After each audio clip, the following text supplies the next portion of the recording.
Moving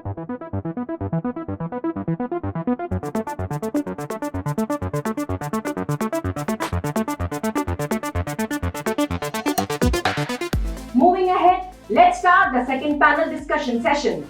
May I request Dr. Deepak Kumar Sahu, Editor-in-Chief, to moderate this session.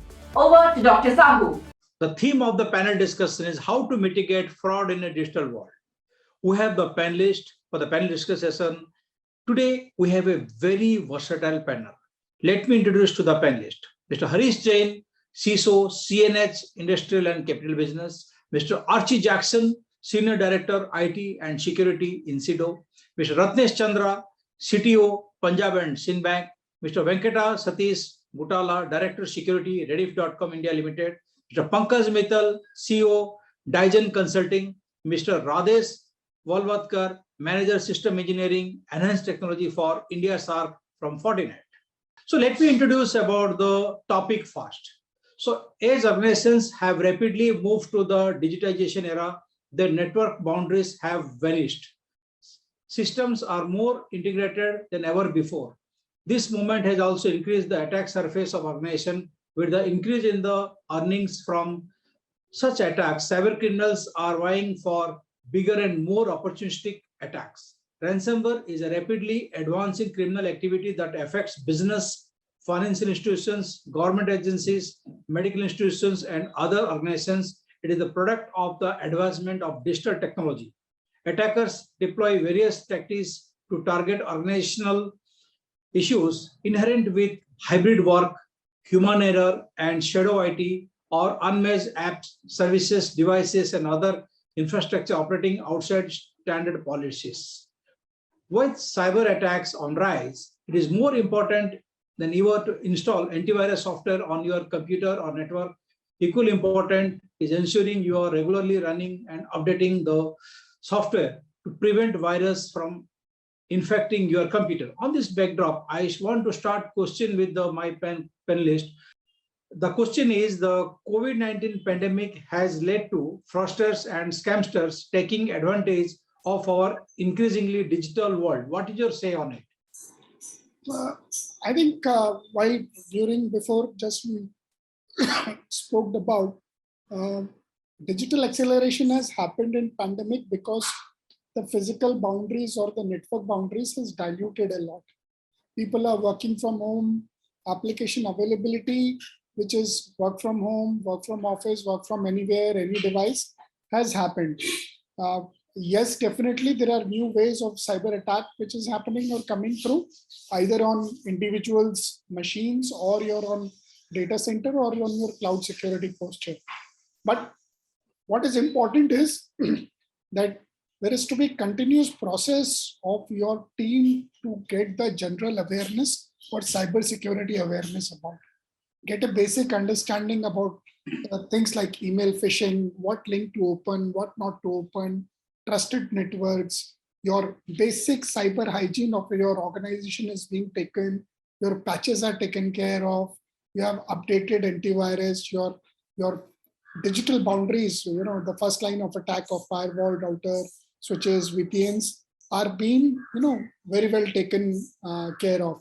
You have updated versions, your threat intel, which is coming from your, managed providers or from your partners, need to be observed very closely to see if there is any illicit traffic or network patterns which you can figure out. And then the combination of technology comes in place, that combination of tools comes in place, that how do you correlate all of this to get an actionable insight to figure out if there is some wrong behavior or pattern within your network emerging from outside or working from inside, because the threat is not coming from outside today, it could be also from inside. So how do you secure? So you have to be on your toes, but important point I will say during pandemic is that the IT security teams are on their toes to give awareness sessions and get that basic hygiene right. Don't open a phishing attack. There are new frauds happening on SIM duplications, a lot of stuff going around.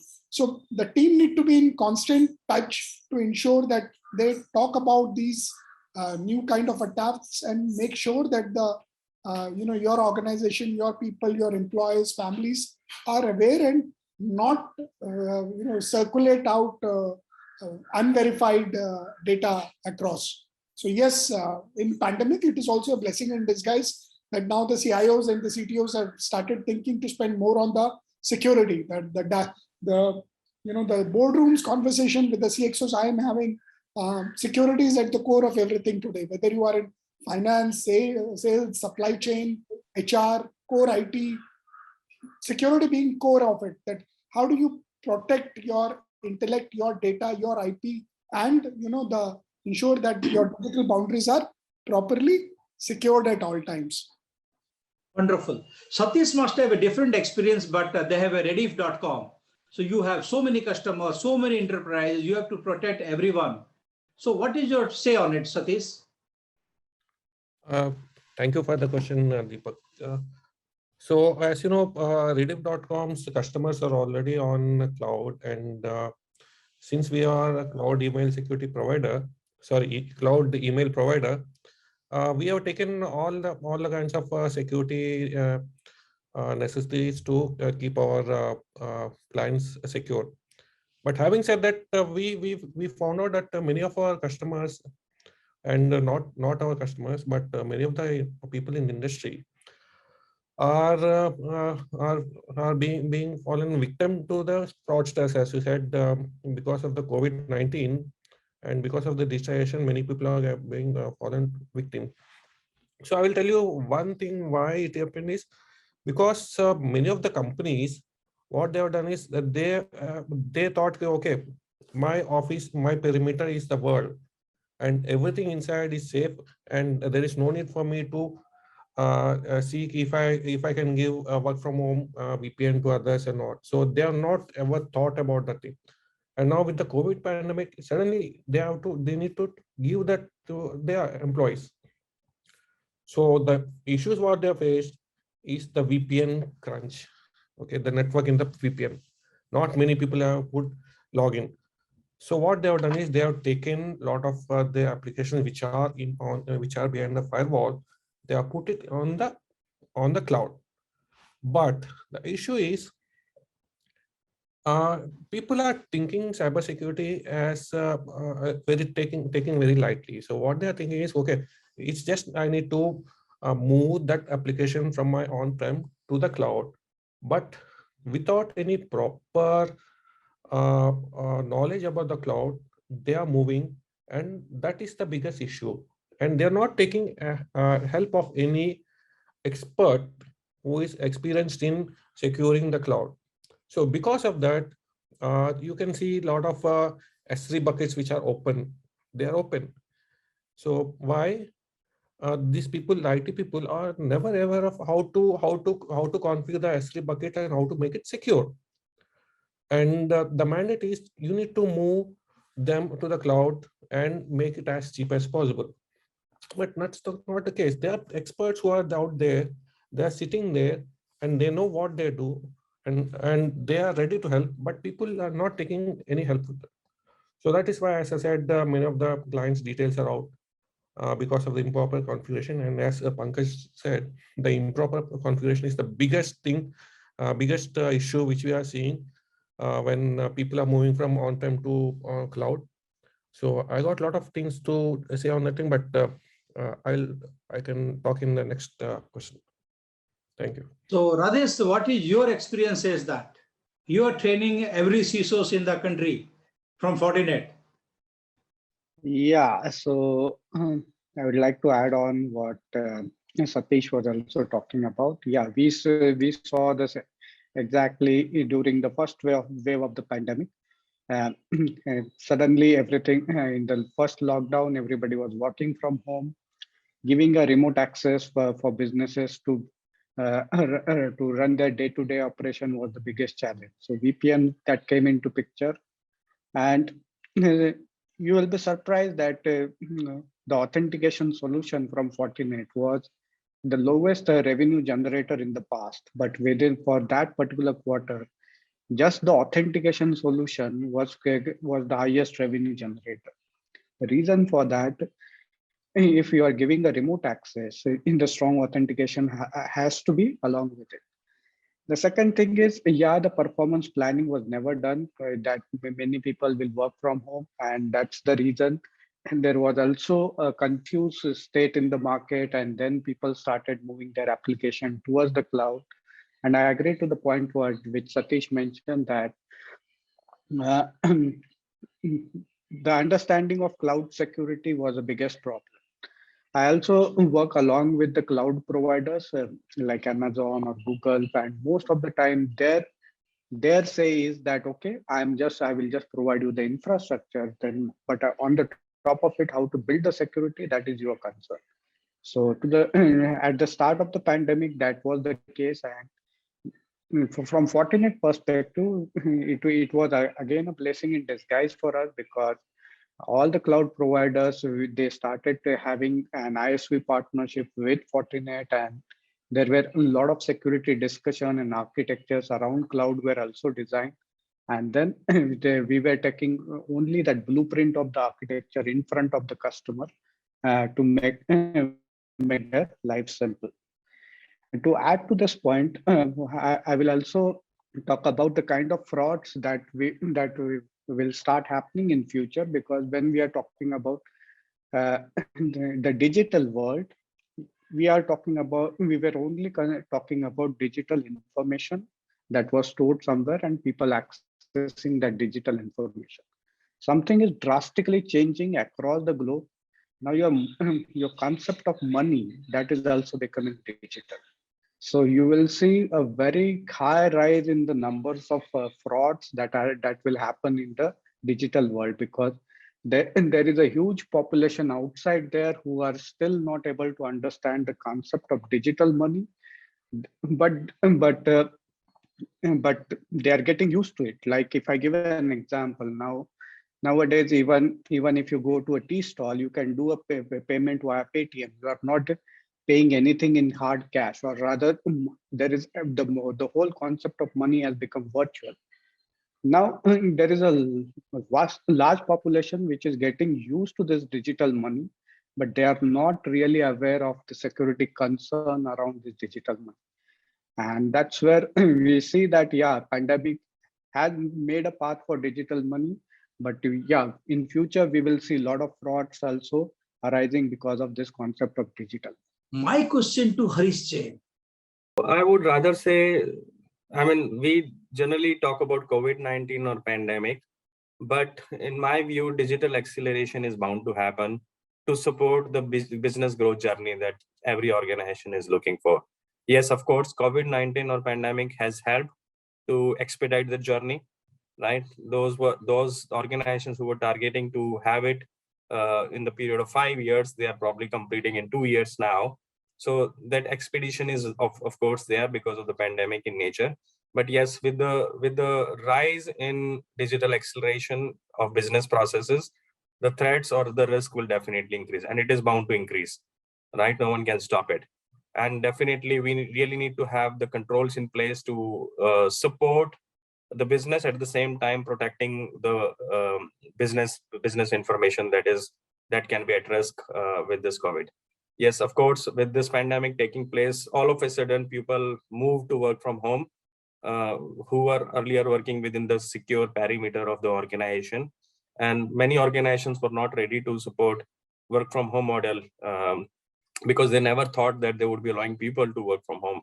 So with that coming in, a lot of systems are now moving to the cloud. The perimeter is not only the closed perimeter, which can be protected by firewall. The internet breakout is taking place. SD-WAN is the technology now being introduced by all the companies, so that information or the systems are available from anywhere, any place, be it home, be it office, or be it any city, because people are moving now back to their hometowns, working from there. So they want to have the equal, the systems available with the same bandwidth, same speed, or same performance that was there before.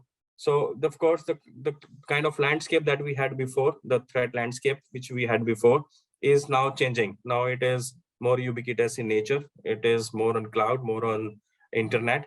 So security by design is something which I would definitely see is a minimal requirement. that should help having the improved security controls in place. So it should be put across at the time of the design of the system itself, rather than putting some controls later on. Apart from this, the not only security controls, I mean, I would rather say we can definitely protect our parameter, we can protect our systems, we can put a lot of controls which are transparent to the users, but at the same time, it is very, very important that we increase the awareness of the users, of the employees, be it our own employees, be it third party, be it contractors, be it agency users. We may have a lot of employees working from different agencies. So the awareness is the key. So they may continue to get phishing emails, fraudsters calls, etc. But how do they identify whether those are phishing or those are genuine? So it is very important that we continue to increase awareness among the people, and they do not only act prudently, not clicking on the link. They should report as well, so that we can continue to improve our controls to block those at the system level itself before it reaches to the user. So of course, threats are increasing, but at the same time, I would say organizations are also have learned to improve the technology stack, the security stack, etc. And multi-factor authentication is one of the important things that I see now. The systems moving to cloud, we should have multi-factor authentication in place, though nowadays MFA can also be hacked, but it is still difficult to hack. I've seen, based on my experience, hackers would always try to hack those systems first which are easy to be hacked, right? They would not put a lot of efforts or time or money on hacking the systems which are much more protected than the easy targets, until unless they get a value out of it. So if there is a targeted attack, say for example on a banking system or on the national systems, then definitely it will be, they would put all the kind of efforts. But if it is an organization, normal organization, they would not put so many efforts to target a system. Rather, they would try to find easy hanging fruit for them. So that's my take on digital acceleration landscape and protection. Now I would request Archie Jackson to throw some light on it. Definitely, from the pandemic that has hit, it has been a catalyst to the cybersecurity space from security aspect, because people are more mobile versus operating from the offices earlier. Because previously they may be, for any company, for any office, they may have specific sites, let's say 5, 10, 20 in a particular country, or maybe globally more than 20, 30, 50 different sites globally. But now the number of sites, number of offices of a company have increased to the number of employees, because every employee is working remotely, and the place where they are working, it's an office in itself. So as an organization, each of these offices need to be well secure, well intact, well governed. And therefore, with this current pandemic that has hit, it's very crucial for organization to make sure that the offices, their infrastructure, their data, their endpoints are all fully secure.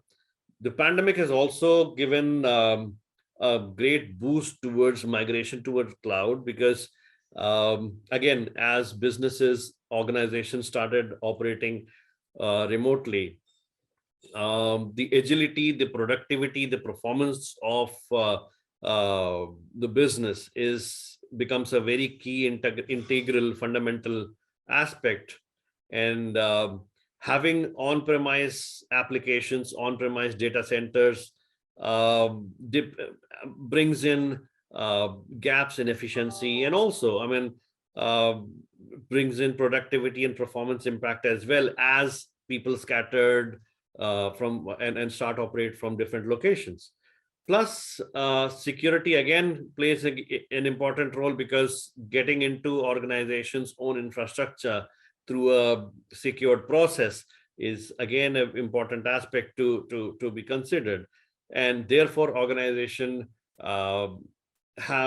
many of the organizations have rapidly scaled up their cloud strategy, because of which SaaS, primarily SaaS, PaaS, and IaaS, these have greatly boomed, and so that applications are universally available, and productivity, performance of businesses do not impact.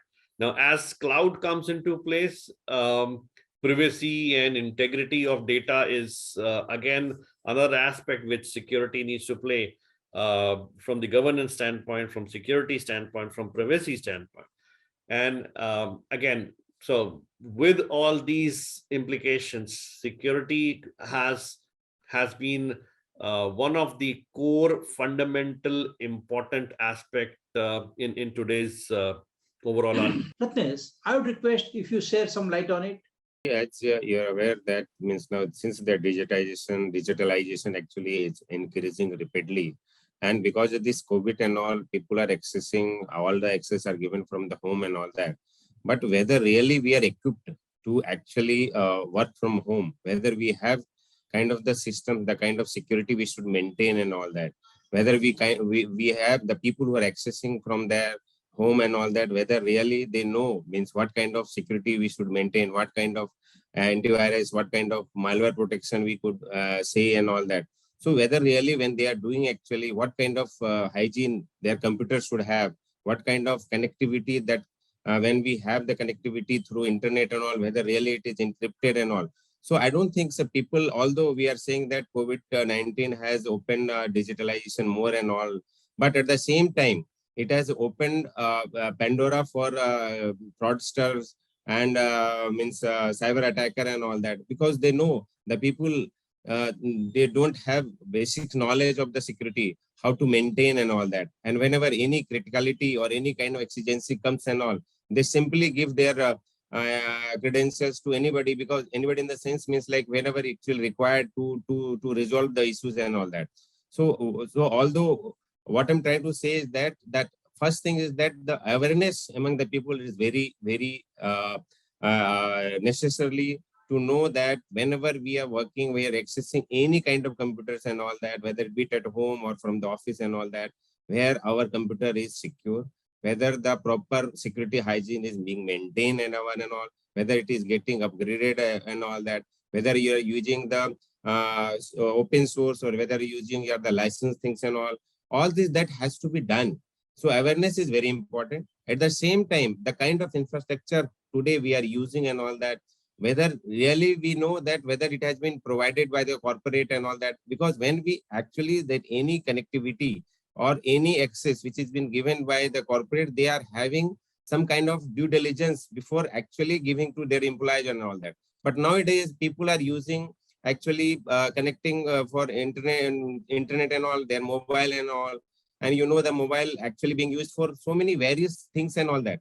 And when people are accessing some kind of streaming, they are actually seeing anything and all. Actually, it is malwares or antivirus is getting downloaded. So there is no free something when you are accessing something, whether you are accessing Facebook, when you are accessing YouTube or whatever. I mean, whatever the social media actually you are able to access and all that, nothing comes free. When you are some people or something, they are actually giving you some kind of freeness and all. With that, they are also giving some kind of malware, some kind of something, and we are actually allowing something and all that. Actually, it is already implanted in your mobile, and that mobile, when you are connecting for your devices and all that, for connecting to organization and all, really it is creating havoc and all that. So what I'm trying to say is that although COVID has given digitalization definitely and all that, but at the same time, because of the awareness, because of the security hygiene they are not maintaining, because they are not able to, means corporates are not able to give proper and all that, cyber attackers or the fraudsters taking the advantage of this kind of gaps and all, and they are trying to hack into that system. They are trying to get over those applications and all that, and through that they are able to penetrate that system, and because of that means there such kind of incidents are actually happening, and we are listening to such kind of incident. Good. So you have a nice input. My second question is, attacks have absolutely increased and they will continue to do so. What are the best practices an enterprise to adopt? I'll start with Pankaj. The best practices, as I said, keep your basic hygiene simple. Make sure you have regular VAPT happening on your infrastructure. Make sure that the log management is properly taken care of. Make sure the archivals, indexings, authentications, because the security stack is becoming complex because one single provider cannot give you everything today, right? So you have cloud security brokerage solutions, you have multi-factor authentications, you have DLP, you have SOC.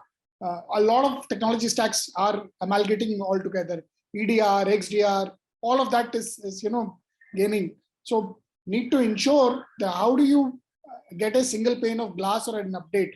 Just make sure you do the right implementation in place, and it should not be half-cooked implementation. Your team should be doing testing thoroughly to ensure the BCP and DR is taken care of. In case if you are moving it to cloud, most of these cloud configurations are problematic because of the misconfigurations or not having a thorough understanding of what the service provider is offering. Your legal contracts need to be very well taken care of. I can give you a very small 30-second example with one of the customer we work with. He was migrating from cloud A to cloud B, and the cloud A provider locked him in for some reasons or the other. So we sought out the situation, but when we moved on to cloud B, we put a clause in the contract saying that if we decide to move away from him, he will help us do the reverse migration. Right. So you need to ensure your legal firewalls, apart from technology firewalls, are also being in place. How to secure yourself, how to secure your data, how to secure your IP. So basic hygiene is keep continuous drills, make sure your VAPT keep looking at chink in the armor, but it is more like a cat and mouse game, which will continue happening. But ensure the teams are aware about the possibilities and the challenges. No misconfigurations, complete implementations. You have the documentation in place, which you can refer to in case of your DR or your BCP. Test your loads, test your vulnerability assessments properly. If you're following some compliance standards like SS16, ISO 27001, or some other internal, external audits are important to focus to figure out what can go wrong, and continue keep plugging those things. And it has to be a maker checker role. IT guy has to be different from a security guy. So the IT guy cannot be doing the security work. That's the fundamental aspect. Understand what is your risk all across. The firewall engineer cannot be the CISO. And that's what I'm saying. The guy who is doing end user compute help cannot be configuring the firewall. So we need to be very clear about the roles, RACI matrix within the organization. Now, when the board talk about the security in the boardroom, they don't give a budget to the security folks. Now they have understanding and realizing the challenges and issues according with it. And last not the least, how you can bring your SecOps into automation approach, bring efficiency to level 1 operations, partially level 2 operations, and then use the rest of the tech stacks properly. Wonderful, wonderful. Satish, you want to evaluate something what Pankaj has said? Yeah, what Pankaj has said is absolutely true, and I don't have anything to counter that. But I also want to add something to the CISOs and enterprises in India, especially in India. So I was checking a website in US, and there was a vulnerability, and they have something called as the Responsible Vulnerability Disclosure Program, and they're also there on a couple of vulnerability platforms like HackerOne, Bug Hunter, Open Bug Bounty. So they are there. Okay, if I'm giving a vulnerability assessment testing project to a company, they may have limited knowledge and they may have limited tools. But out there are a lot of experts who are having experience in a lot of domains which we may not have, and they know how they are working day in and day out and how to exploit that thing, how to find the vulnerabilities, and they are reporting to us. And so many companies in India, when I spoke to them about this vulnerability disclosure programs, they thought, okay, if we start doing that thing, people will suddenly start their automatic tools on us, and then our website may go down. But no, there are in vulnerability responsible disclosure programs, we can tell them how the program works, what are the conditions, how can they report. They should not use automatic tools. They can only do manual testing and then report to us. And there are also private programs where if you find any vulnerability, they are not bound to share to anyone. They are under contract. They can get points or they can get bounty rewards, t-shirts, everything. But the important point to the CISO is getting a good knowledge that there is a vulnerability in his in his product, and he can fix it up, and without making that vulnerability known to the public. Now, the issue with the Indian CISOs is there are people who are reporting to them, and not many organizations are acknowledged to them. So the community, hacker community, or the security community, they're getting frustrated and putting out about the thing online, revealing how can it be exploited. So instead of good, it is bringing harm to the company. So this is what I want to say is whatever Pankaj and others have said, I also want to tell them be open to the open bounty or responsible vulnerability disclosure programs, and see that it helps you. That they really help you. Thank you. Okay. So Rajesh, do you want to add something what others they said? Yeah, so the question was related to the best practices for designing the network. So almost 3 years back, Fortinet came up with an approach of Fortinet Security Fabric. So basically, we were talking about 3 legs.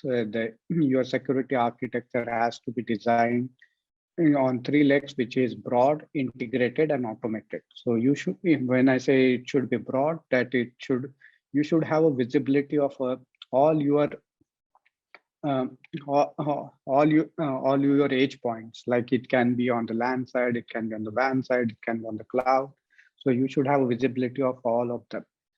And then it has to be whatever security investment that you are doing, it has to be integrated. At no point in time, any vendor should be able to say that, okay, if you want to solve this problem, I cannot talk to the other vendors. So it has to be integrated. And the last part is a lot of automation or actionable. So it should be able to do whenever there is an incident that is occurring. So this is what we came up with a best practice architecture almost 3 years back, where it was called a security fabric. Now there are different names which various other marketing companies are giving, like Gartner is talking that as a mesh architecture or something. But yeah, the whole concept was something that Fortinet brought into the market, and that should be the basic idea when we should be designing the network. Another point that Sunil mentioned was basically a concept of your attack surface exposure kind of products. The companies are now actually willing to invest in this kind of products. Earlier, I was thinking that, okay, I don't need to see how exactly my brand looks on internet. But yeah, nowadays, people want to really test that, okay, if my domain is a hdfc.com, is somebody already posting a domain called hbdc.com, which is more like a lookalike domain, and the website completely looks like similar. So yeah, the attack exposure management kind of tools we should be investing, because these are the kind of attacks that we are seeing on the internet, which are rising, and they are used for doing a lot of fraudulent transactions. And the risk in this kind of attack is, or rather the reason why these are very hard to detect is because no traffic actually comes to your infrastructure. Somebody has just put some fraudulent domain, or somebody has put a fraudulent app on the app store, and people are going there and downloading that app. Maybe a mobile banking app just look like similar like an ICICI Bank app, and he is doing a transaction on the top of it. So yeah, apart from the edges which you are protecting, you also need to think about those edges where you don't have visibility, and security investment has to be done on those frontals. So that's all I want. Wonderful. Harish, what did you say on it? So, as I said, the security by design is something which is very, very important, right? So the security should be put across at the time of the design of the system itself, right? And it is very important we put across controls in the context of the organization. Every organization is different. Every landscape is different. Every organizational business processes are different. So it is not that if one thing is working for an X organization, it is going to work for many other organizations. So it is very important we understand the context of the organization. Say, for example, if it is a manufacturing company, the kind of controls that we put across, we would be more interested to protect our systems, which are ICS systems or IoT systems, right? Which are much more, or our engineering drawings, which are much more critical as compared to any other data. But if you see a banking system, right, the landscape is completely different. The requirement is completely different. The control requirements is completely different. So we should design the controls according to the context of an organization. This is one. Security architecture is very, very important, because the way we design the architecture of any systems or put across the layer of security, if it is not appropriately defined, it can be bound, it can be failed, or it can be easily hacked by the manipulators or the hackers on the internet. And it is extremely important that we identify our crown jewels, which are sitting maybe at different places. So if we do not know which are our crown jewels, how do we protect it appropriately? So first and foremost thing is to identify where our crown jewels are lying, and then we put across strategy to consolidate that and protect that appropriately. So that's what my take on this. Archie, if you can share some input on it. Multiple best practices. So best practices vary from organization to organization. Let's say if it is a manufacturing sector, manufacturing segments, they have transformed from manpower to more of a touchless operations with IoT in place. And now as IoT comes into place, again, IoT security plays a very fundamental, crucial aspect or role in the overall new design or new digital transformed way of working from a manufacturing plant sector or segments. Likewise, from other organizations which are more towards catering services to from different vertical to vertical, there may be different best practices. However, some standard best practices which people should look at is making sure that the data integrity is taken care of, where your data, so what you need to protect, where you need to protect, and how you need to protect. These are the three core fundamental aspects which organizations should look at, and then work backwards, and then look at how they can make it, what, when, how of data is the core fundamental.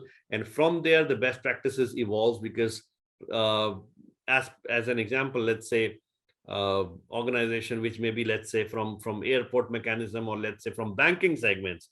Banking sectors have again gone all remote. People are not operating from banks, which has been, which has never happened ever. Now, even customer services, from data integrity, from vigilance, surveillance aspect as well, it has all gone remote. Now, from there, the particular best practices is how where your data is. Is your data over cloud? Is your data on premise? Is it secure? How is it secure? Where your endpoint is, how well you are managing your insider threats, because insider threats again are critical as people move remote. They may be naive, they may be ignorant towards various threats, and then bring in post malwares into the organization accidentally.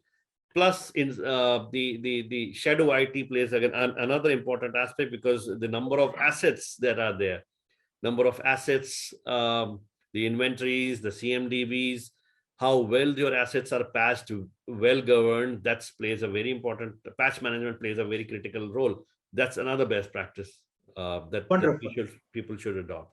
Ratnesh, do you agree on it? What other panelists have pointed out? So as I already telling that whenever such kind of access is given from the corporate for access from the home, or when we are accessing from the remote and all that, they should have proper systems. Means like this, there is a concept called earlier we used to say that BOY, bring your devices and all that. Now people used to because that time that access from a remote and all very for limited period, maybe for say 20 minutes, half an hour and all. Now, because of the COVID and all that, now access is throughout year, throughout now, actually people are working from the home only. So now what corporate has to do is that when they actually allowing people to access from their home and all, they have to provide some the devices which has to be hardened. People cannot do any kind of software installation, any kind of access other than what supposed to do. So when they actually allowing the access, so there are lot of instruments, so like the VPN connectivity and all, virtual private network. So what they do is the corporate, they actually provide their laptops or say like tablets and all. They harden it and all that. Their actually OS is hardened. The access to those laptops or devices is very restricted. They cannot do any kind of administrative access and all that. And then they cannot install any kind of softwares and all that. As so that is the then actually whatever connectivity is being done and all that, it is being done through some encrypted way and all. There will be some virtual packet private network will be created, and when there will be point-to-point connection, it will be encrypted, and there will be some kind of two-factor authentication, and then this key, means private key, public key infrastructure setup will be there, where means some keys has to be exchanged between the client as well as the server and all, so that even if suppose somebody wants to access those PC or servers through any means and all, because he doesn't have any access other than the client which has been installed, which is required to be connected to the corporate and all that, he cannot browse also and all that. So the risk will be minimized and all that. So such kind of arrangement has to be made so that the risk of this fraud or risk of cyber attack can be minimized. We cannot reduce to 100%, definitely. Whatever we have to have, we can, but at least we can minimize to certain extent, so that such kind of plantation of malware, such kind of plantation of ransomware and all that can be minimized, and this risk can be reduced certain level and all. So on this, Rajesh, can you show that, do you agree on machine learning can bring relief in fraud detection work? Yeah, machine learning will actually enhance a lot of things, because what we are seeing whenever there is a fraud that is happening, if we are putting the human intelligence to detect the fraud, everything completely depends on the expertise of one human person. So he can be good at antivirus, somebody is good at logging and reporting, somebody is good at some other technology. Machine learning, what the exact problem that it is going to solve is, you don't now have to rely on the expertise of a human person.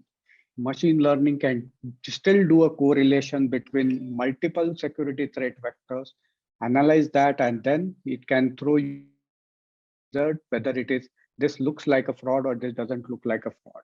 So yeah, machine learning will be definitely a strong addition that we will be using for fraud detection.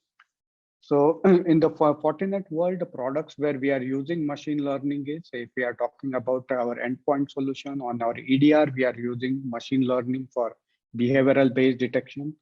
On our web application firewalls, we are using machine learning for bot detection. Now, machine learning for bot detection is very important, because if most of the vendors today are using the technology that they are using for bot detection is basically IP reputation, whether it is coming from a reputed IP or not a reputed IP. But if I want to correlate at least 13 or 15 different behaviors of the traffic, and then if I have to come to a result that, okay, whether this is a bot traffic or not bot traffic, it is very tough to do for a single security perimeter device if you don't have a machine learning capability. Lastly, we also use machine learning on our logging and reporting solution, because if you are talking about SOC operation, the amount of logs that will be generated on a SIEM solution, you will or any other logging and reporting solution, it becomes that it is tough for a human being to analyze and come out with a fraudulent behavior kind of a scenario. So again, machine learning will be helpful in this kind of security operations also. Wonderful. What Satish will say to it? Satish. I'm in a mood to counter everything today. So again, I'll come to that thing. Machine learning, as I again said, as people are telling, it's a vast subject. It's not a small subject that we'll tell, okay, I'm putting machine learning today and tomorrow I go and say, okay, everything's fine. We'll keep the security thing aside. Let's come to the chatbot and see how people are using machine learning. They are telling that they are using artificial intelligence and machine learning, and they are putting chatbot. But what are we really looking at? It is giving us 4 options. Okay, we need to select one of the 4 options. But if we type something which is also pertaining to that subject, it is telling I don't sorry, I don't know anything about the thing. Please choose these 4 options. This is not machine learning. It is not artificial intelligence. Nothing is there. They're only putting if else loop over there and doing that thing. Now coming back to the security, people are doing the same thing. They are putting if else loop and telling that we are machine learning, we have implemented machine learning, we have implemented artificial intelligence. No, that doesn't work like that. And machine learning, artificial intelligence, you need months of training. You need to work. Machine has to work. You need to give them data and everything. You need to feed it. You can get the data from cloud. People are there willing to share the cloud. And we need to work as a whole community. Everyone should come out and we need to put the data. If I'm saying, okay, I have only this much of data and I'm an expert in machine learning. No, it's not that. I have a lot of data. We also need to see how to collaborate with all the data and to work that thing. That is what machine learning is. So as I said, without collaboration, without having proper data, without making it learn, I don't say that it's machine learning. Coming back to the original question, yes, machine learning will help us in identifying that thing. There are a lot of signatures where we can, without the manual intervention, we can, the machine will identify for you. But the signatures what you have are very less. And tomorrow, if the new signature comes, your machine will not learn. It will say, okay, I don't have any data for that thing. And you will think, okay, it's working perfectly. But if the exception comes, it is how you are handling the exception. Are you taking it by grace and okay, allowing it to happen? Or are you learning and seeing, okay, how to build more security in that using that exception? Okay. So I don't want to rant more about that thing. So this is what I think about the machine learning and how it is helping our security world. Yes, Pankaj, do you agree with Venkat? See, definitely machine learning is helping in security operations, at least, ensuring that you have a reach available. A lot of work which cannot be detected. There are a lot of patterns which you cannot find out in your log mechanism, IP traffic mechanisms, which is where machine learning is using those patterns, collating all of this data, bringing into an actionable insight so that you can take a reasonable actionable insight. I think machine learning is helping to ensure that a lot of this threat vectors feeds coming from different sources, it can massage these data into a data lake or into a data warehouse, and then give an actionable insight to the provider or to the customer to ensure, look, we find out this pattern is happening across all these multiple countries, or this traffic is coming from some legitimate or illegitimate sources, which is not possible today at times, which gets hidden because of the complex network, architectures all across, on-prem, cloud, hybrid, human error, all of that. So I think machine learning is definitely helping it out. So Satish was saying something. Yeah, I want to add to that. So as you said rightly, okay, we are getting feeds, and there are companies who are getting a lot of feeds, and they are doing analysis, machine learning, and giving us feeds. But ingesting those feeds, I cannot say I'm using machine learning and to do this thing. I'm just ingesting some kind of feeds and doing this thing. So people are thinking that is machine learning because they are using feeds which is coming from machine learning. No, they are ingesting something. So when people are having this good awareness what they are doing, then they will properly use. Otherwise, okay. My question to Harish Jain. Yes, definitely. But I would rather say, I mean, machine learning will definitely help and it's not a one-day task. It's a journey, and journey which can take years altogether, because machine learning needs a lot of data. lot of use cases before it can learn, because machine also need to learn before it can act, and it cannot replace human intelligence at all. So yes, I would say machine learning will supplement human intelligence, but it cannot completely replace it. It should be taken as a journey to basically complement the existing human intelligence that we have, because like fund embezzlement, right? And if someone is making a fraud of 2 rupees or some pennies, right? So it's not easy to detect because it's such a small of amount. But if it is machine learning based on the algorithms that it learns from, it can detect, and it can it can identify the impact of it over the period of time. So the kind of learning that we would get from machine learning is not easy to understand from the human intelligence alone. So I would say it should go hand in hand, and machine learning should be introduced. And if business are getting benefit from the machine learning, definitely, if business can get benefit, definitely cyber security would also get benefit from the machine learning. So it should be taken as a journey, not a one-time solution. Archie, if you can share some input on it. Absolutely. So AI plays a great as an enabler into cybersecurity. And now, why so is because we as individuals, as humans, we have we are more into a reactive identification mechanism. Now the tool sets, the applications that are there, they are more proactive, and those proactiveness are enabled with the help of AI. The user behavior analytics, so analytics as well as AI. So when you integrate, when you couple these two aspects, these plays a very important role over cybersecurity transformation or evolution in cybersecurity, because as analytics and AI integrates together, there are various different applications, predictive in nature, which can help detect advanced persistence threats. Zero signatures. Nowadays, the malwares do not carry signatures. Gone are the days signatures have been there. Now with 0 days or zero signature files, these files are common general files, but with malware, these can only be and very efficiently detected with the help of AI, because those observe the overall behavior of the infrastructure, the behavior of data flow, the behavior of the overall posture that you manage. So AI plays a highly integral role now and onwards. And as the technology is further evolving, because the technology is now evolving more towards satellite, more toward decentralization.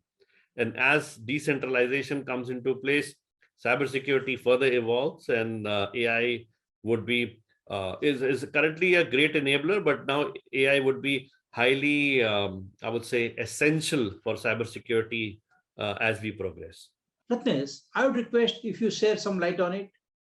Definitely. See, basically nowadays, actually, there are software, there are solutions like fraud risk management solutions and all that.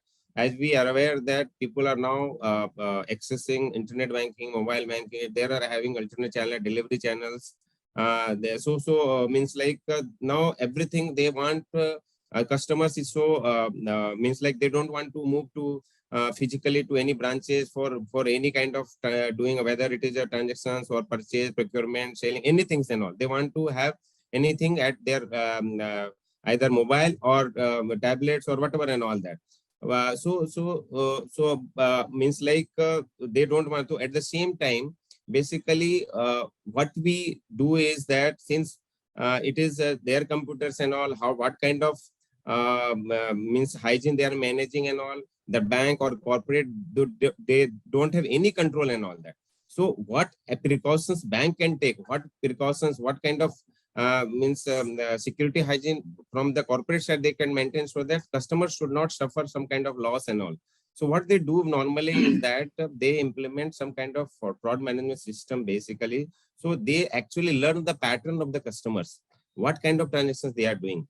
what kind of limits they are actually using when they do internet banking, when go to the POS terminals, or what kind of purchase they are doing, what is their limit, normally what they do and all that. So basically they have that kind of intelligence, that a fraud risk management solution, and they learn each and every customer's pattern and all. And suppose something happens out of that limit or out of that, the pattern actually what that particular server or machine or that solution learns, immediately it gets alerted, and actually it gets called to the customers or something like that. And actually they say that whether you have done some kind of transactions and all that. And if they confirm and all, then this transaction actually goes through sometimes and all that. Or suppose it's again depends on the, basically again when we actually does the this transactions and all that background, that there is a engines, basically there are rules and all that. Based on that, this works, and how basically corporate configures and all, whether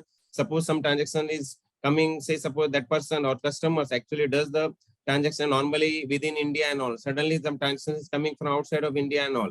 So immediately that alert will be generated, and based on rules engine and all, either transaction can be declined or it can be hold some time and all, and then call can go. So definitely this machine learning and artificial intelligence definitely will play a major role and all, because manual things cannot be done, because there are lot of huge transaction every day is happening, and a lot of customers, everything now is done through digitally. People are accessing, and lakhs of transactions are there and all. We don't know the patterns of the customers. That's the only way where we can do such kind of things and all that. And this is the help we get from that solution. And definitely this machine learning and artificial intelligence will help corporates to mitigate that fraud and or to minimize that frauds. So finally, the threat actors are becoming smarter and rising to the newer height. What did you take on it, Pankaj? See, as I said, this is a cat and mouse game. This will completely keep going on time and again. I will, again, with 25 years in multiple companies, and I was part of the service providers organization with Barclays, Tadacom, Vodafone, etc. The challenge is the basic hygiene. When your network becomes complex, hybrid, the basic hygiene, both internally as well as externally. And with the complexity of regulated, industries like banking and telecom, a lot of new guidelines keep coming every day, a lot of new challenges, new things coming every day. We need to be on the toes, and segregation of duties and the RACI matrix of IT operations versus security operations has to be separate. The knock and SOC has to be separate. In this cat and mouse game, you can't come back and say, I'm fully protected. Today, if my board in a telco says, oh, I'm fully protected, I cannot give that assurance, but I can say, yeah, I'm fairly okay, but you never know, something went wrong or something will not right. I'm not at the liberty, but there are a lot of instances in telecom world I can talk about with so much of challenges on the security side, which you cannot ever overcome. They are more or less impossible to overcome if you get on to the ground operations of running a telecom, corporate IT or telecom IT all across. So this cat and mouse game will completely. My only request to the audience as a key takeaway is the security domain is becoming extremely complex. The plethora of providers are very crowded. It is the only domain you have 800 plus providers across the globe with various technologies, tools, solutions all across. Amalgamation of these technology tools are not very easy, right? So we need to ensure that what tech stack are we picking? Do we have the in-house expertise, or have we covered the risk enough working with the vendors to ensure the right implementations, and continuous keep doing my drills all across to see and figure out if there is a chink in the armor in my network architecture. Absolutely, you are right. Satish, what you say on it? Yes, sir. For fraudsters, there are no regulators sitting on top of them. There are no board sitting on top of them. So there's nothing which is stopping them from doing the activity what they are doing. So when coming to corporates, if I want to implement, say, change a firewall rule, there are a lot of processes which I need to do to make the change. If I want to implement a new security feature, it has to go to rigorous testing. It has to be approved by different people, and then finally it may be approved or it may not be approved. So in this cat and mouse game, as Pankaj was telling, we are always chasing the fraudsters, because as I said, they are always in the front. They know what they are doing and they are free to do what they are doing. So if the red tapes in the organizations are cut down when coming to the security, then I think we can also catch up and we can win this game. My question to Harish Jain. Everyone is getting smarter, not only hackers or not only fraudsters. So of course they are getting smarter because this internet is having huge information. Earlier, getting information was the most difficult job. Now, with the advancement of internet and the information, the kind of information is available, even a small kid can become a hacker, right? So information is the key. So definitely, I agree that they are become smarter, but at the same time, I would say even the protectors are also getting smarter. So it's hand in hand, I would say. So my question is to Mr. Archie Jackson. Threat actors are getting smarter, and these are what I was referring to, those 0 days, 0 signatures. And gone are the days where you can detect threats easily with some definitions or some identification through signatures. It's more of a impersonation of a real genuine application which gets triggered, which are programmed. There are threats which resides in an environment and stay dormant for months or even years until they get triggered. So in the current such cybersecurity, or I would say, I would use the term cyber pandemic as well, because in the current scenario of cyber pandemic, where you never know the detection and prevention, the time frame between detection and prevention needs to be, although it needs to be reduced, but you never know what is the time of detection of a particular malware or particular threat. Although basis on that particular detection, we then move from the prevention towards the prevention, but the detection may be 6 months, 1 year, or even more than that.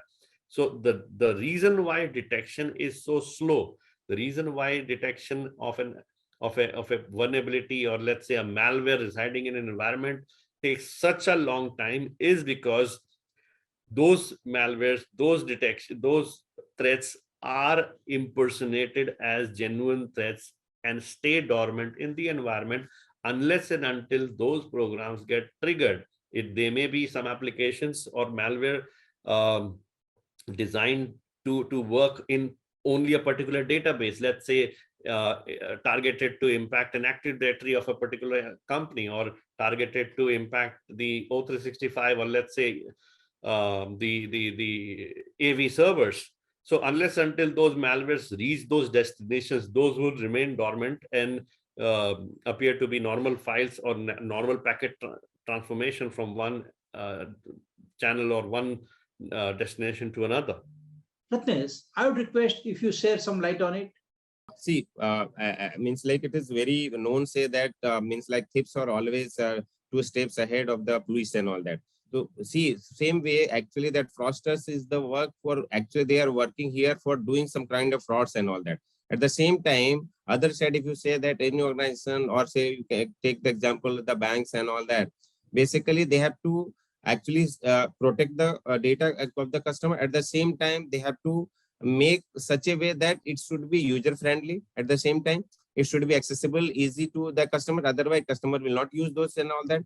But the fraudster becoming intelligent by way of, because the technology, the tools which are available today in the market and all that, the kind of technology they are using and all that, they are having some dark web on the dark web. They talk. They are actually having some. They are basically talking each other and all that, and they know that exactly what kind of sort of digitalizations, other kind of wherever, which company, what doing where and all that. So they have lot means big network across world and all that. And whenever do such kind of frauds and all, they actually make some kind of joint sort of incident and all, joint sort of fraud and all that, where actually people are scattered across world and all. They hide their identifications and all such a way that means even if you try to stress out and all, actually they will not be able to, because what they do is basically they use some kind of distributed denial of services, DDoS and all that, some kind of where actually they use the computer of others. They make the others, means legitimate computer as a zombie sort of and all that, where actually they will put their kind of malware or link and all, and through that only they will be using, so that tomorrow even if suppose somebody actually try to catch those and all that, they will be actually catching the person actually who is the computer. So they are playing such kind of things and all that, and they are becoming smarter and smarter. That is one part of that. Second thing, what they are doing like ransomware and all that, what they do is actually earlier days they used to basically encrypt the data and all that, and sometimes they are asking for the money and all that. But now they have also becoming more smarter that way and all that. Now they are able to encrypt.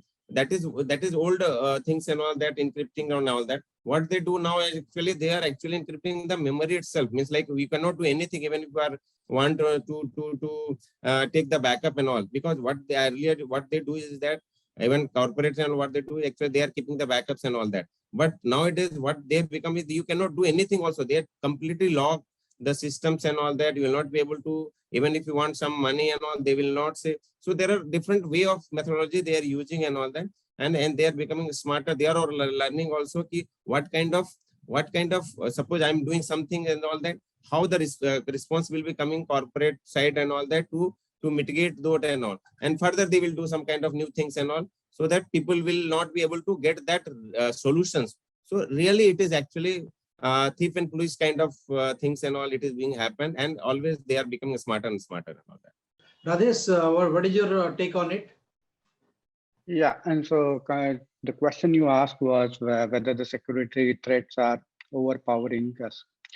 So to answer that, the answer is yes. And the way I look at it is, past 2 years of pandemic, there is a lot of unemployment across the globe. And the people who have lost jobs, they are across multiple sectors.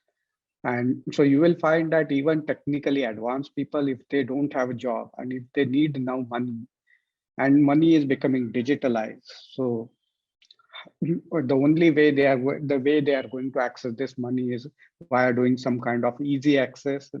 It's a human behavior. They will look at some easy path to get the money, and fraud is something that is that can give you easy access.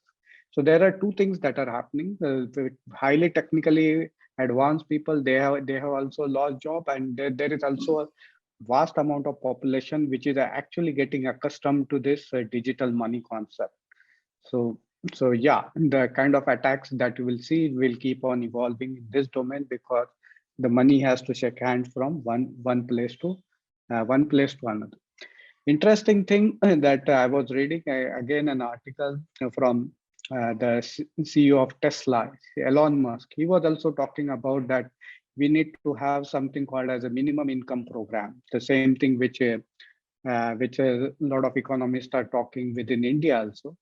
And the reason behind that is also the same, because a lot of things will be automated. So what will people do? People will try to exploit those people who are not much behind in the race. And so how do we make the people who are not getting accustomed to this concept of digital money passed into this race? The only way to do that is giving them some kind of minimal income, so that there is no social unrest around the globe. So yeah, interesting times. Security threat actors are going to grow because there is a lot of digitization going around. And I will say that, yeah, as both the panelists talk about their approach of what exactly are the challenges they are facing within their domain. Yeah, these challenges are going to increase, and you will also see that the security investments will also increase for all the organization across the globe. I would like to thank all the panelists, Harish Jain, Archie Jackson, Ratnesh Chandra, Venkata Satish, Pankaj Mittal, and Rajesh to share their valuable time with us. I'm sure the audiences must have many takeaways. Thank you and have a nice day. It was a great discussion that covered many important aspects of cybercrimes happening in the industry. Thank you, panelists, for sharing your vision and best practices. Please keep tweeting at #CDS2022 to win exciting prizes, and don't forget to visit the booths in the exhibition area.